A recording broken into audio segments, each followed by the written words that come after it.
오늘 강론은 아마도 예상컨대 망하지 않을까 생각이 조심스럽게 드는데, 왜냐하면 아직도 머릿속에 좀 정리가 잘 안 돼서 제가 느끼는 대로 쭉 말씀을 드릴까 합니다.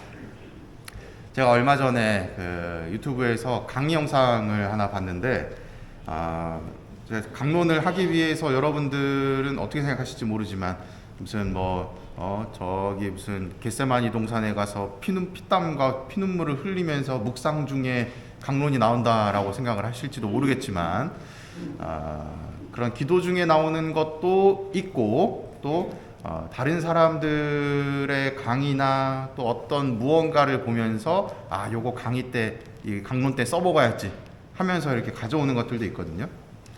그러면서 이제 강론 준비를 하면서 봤던 영상 중에 며칠 전에 여러분들 잘 아시는 강사분이신데, 이 김창옥이라는 분 아시나요? 굉장히 유명한 분이죠. 그분의 강의 영상을 이렇게 쭉 보다가 저게 하느님께서 우리에게 다가오시는 방법이구나 싶은 생각이 들었어요. 그걸 조금 이야기할까 하는데요.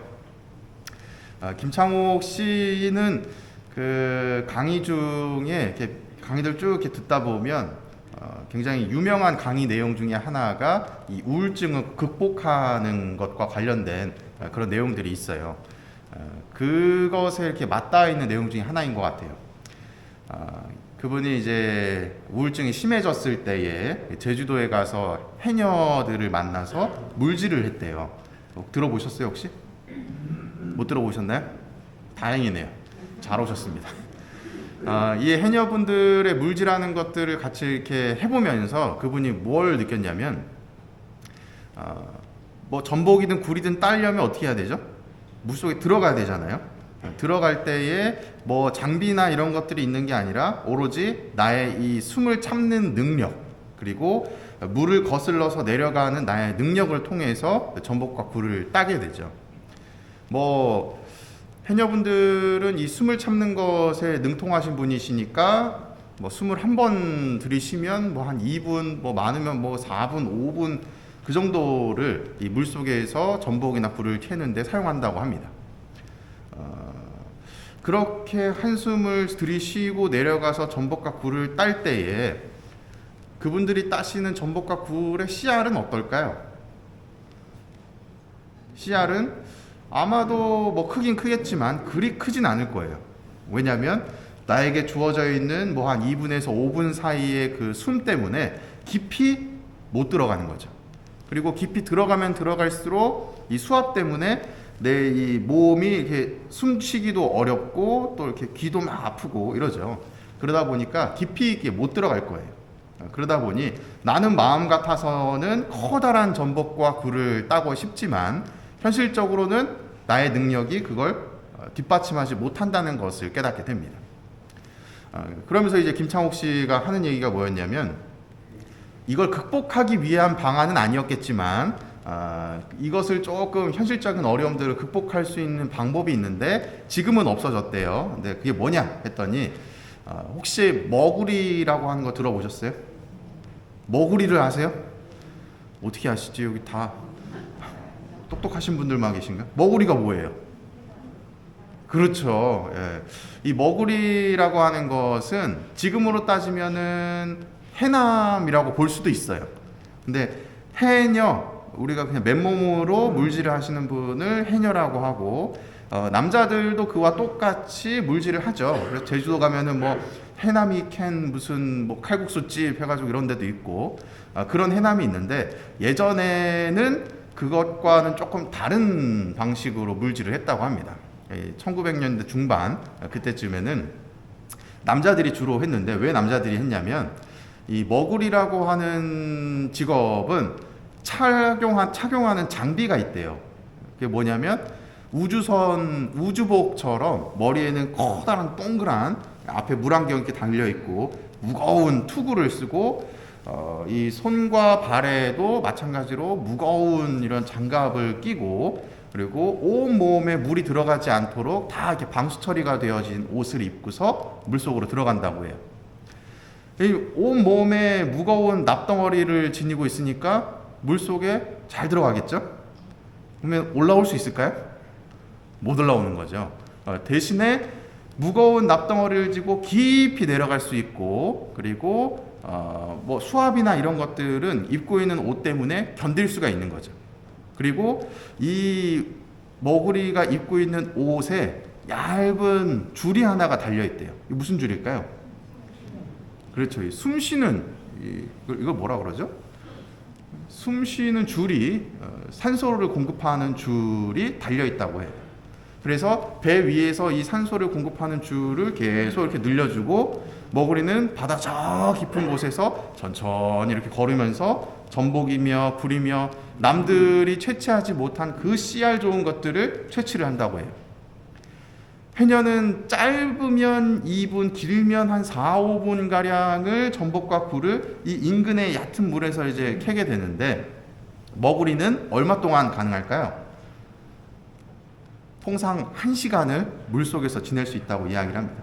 그러니 얼마나 씨알 좋고 커다란 그런 전복과 굴을 채취할 수 있겠어요. 근데 여기서 조건이 하나가 있대요. 머구리는 1시간 일을 하면 꼭 1시간은 쉬어야 된대요. 왜 그러냐?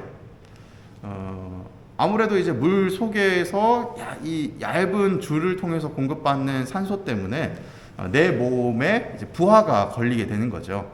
그래서 1시간 일을 했으면 다시 물 밖으로 나와서 1시간 동안은 충분한 휴식을 취해야만 다시 물질을 할 수 있다고 합니다. 이렇게 하루에 한 7시간에서 8시간 정도를 일을 하는데 그 중에 반절은 쉬는 시간으로 사용을 한대요.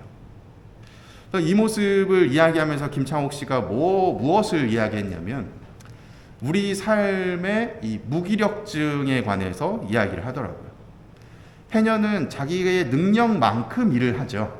그렇기 때문에 그렇게 힘들지 않은 모습을 보일 수 있지만 머구리는 내가 해야 되는 능력의 몇 배에 이르는 것을 보조적인 장치를 통해서 하게 되죠. 내 이 심연에 있는 나의 잠재된 능력들을 다 끌어다가 쓰는 거예요. 그렇게 다 쓰고 나니 몸이 지쳐요, 안 지쳐요? 지치는 거죠. 그래서 반드시 내가 1시간을 열심히 일했다면 내 몸을 위해서 1시간을 쉬어야 된다는 것입니다. 만약에 쉬지 않고 1시간을 일하고 나서 2시간, 3시간씩 일하게 되면 어떻게 될까요? 몸에 이상이 생기는 거예요. 어떤 이상? 잠수병이라고 하는 것이 이제 생기게 되는 겁니다. 그래서 그때가 되면 집중 치료를 위해서 인큐베이터 같은 데 고농도의 산소가 나오는 곳에 몸을 맡기고 거기서 몸의 휴식을 취해야 된다고 이야기를 합니다. 우리가 살아가면서 때에 따라서는 이 무기력증이 삶에 대한 어떤 회의감이 찾아오는 때가 있을 텐데 혹은 내가 무언가를 성취하고자 했을 때 성취하지 못하는 상황들이 오게 될 텐데 그때에 너무 좌절하지 말라. 나는 최선을 다해서 노력을 하고 있기 때문에 이러한 어려움들이 다가오는 것이다 라고 하는 이야기를 해주고 있었어요. 근데 여기서 이제 제가 조금 감동받은 포인트는 무엇이었냐면 이 머구리가 물속에서 물질을 할 때에 산소를 공급받는다고 말씀을 드렸잖아요. 이 산소를 공급할 때 산소를 어떻게 공급을 하냐면 배 위의 선장이 머구리가 이제 바닷속에서 걸어 다닐 거 아니에요? 걸어 다니다 보면 때에 따라서는 뭐 앞으로도 갔다가 왼쪽으로 오른쪽으로 막 자유분방하게 다닐 거 아니에요. 그러다가 혹시나 배의 후미로 쭉 가게 되면 배 후미에는 뭐가 있죠? 이 배를 움직이는 스크류가 있어요. 거기에 산소줄이 끼게 되면 어떻게 돼요? 끊어지겠죠? 그럼 머구리는 어떻게 돼요? 죽는 거죠. 그래서 선장이 뭘 하냐면 위에서 한시도 눈을 떼지 않고 이 줄이 어디로 가는지를 살펴본다고 이야기를 합니다. 왼쪽으로 가면 배를 왼쪽으로 돌리고 오른쪽으로 가면 배를 오른쪽으로 돌리고 그러면서 그 머구리가 열심히 일을 하는 동안에 열심히 그 배 위에서도 마찬가지로 얘가 어디로 가는지를 도와주고 있는 그 사람이 죽지 않도록 살리기 위해서 노력하고 있는 모습을 보인다고 해요. 이 선장의 모습을 보면서 하느님의 모습을 떠올리게 됩니다. 우리도 열심히 살아가고 있죠. 때에 따라서는 나의 행복을 추구하면서 나의 만족을 추구하면서 살아가고 있습니다. 그 과정 중에 하느님은 어디 계시지? 왜 내가 이렇게 원하는 커다란 전복, 씨알 좋은 굴을 따려고 하는데 더 좋은 걸 마련해 주지 않으시지? 하면서 원망 어린 마음을 지니고 있다 하더라도 하느님께서 직접적으로 진짜 하고 계시는 일은 무엇이냐면 씨알 좋은 굴과 전복을 준비해 주시는 것이 아니라 내가 욕심내고 있는 그것을 이루기 위해서 내가 왼쪽으로 가면 왼쪽으로 함께 이동해 주시고 오른쪽으로 가면 함께 오른쪽으로 이동해 주시면서 나를 도와주고 계시는 것이 하느님의 역할이 아닌가 하는 생각을 하게 됐습니다. 우리는 행복을 추구하면서 살아갑니다. 이 행복이라 함은 사실 하느님께서 원하시는 행복이 아니라 내가 원하는 나의 욕심, 나의 행복이겠죠. 내가 원하는 것을 채워주지 않는다고 해서 원망하시는 것이 아니라 내가 욕심을 내고 있는 그 무언가를 찾아 나서는 길에 언제든 나와 함께 왼발 오른발 함께 발맞춰 걸어가지고 계시는 하느님이 계시다라는 생각에 행복감을 느껴야 되지 않을까 생각해 봅니다. 우리가 하고 있는 모든 일들 또 어려움 중에 하느님이 어디 계시냐고 울부짖는 것이 아니라 언제나 나와 함께하고 계시구나라는 사실을 잊지 마시고 용기를 내시면 좋을 것 같습니다. 사랑합니다.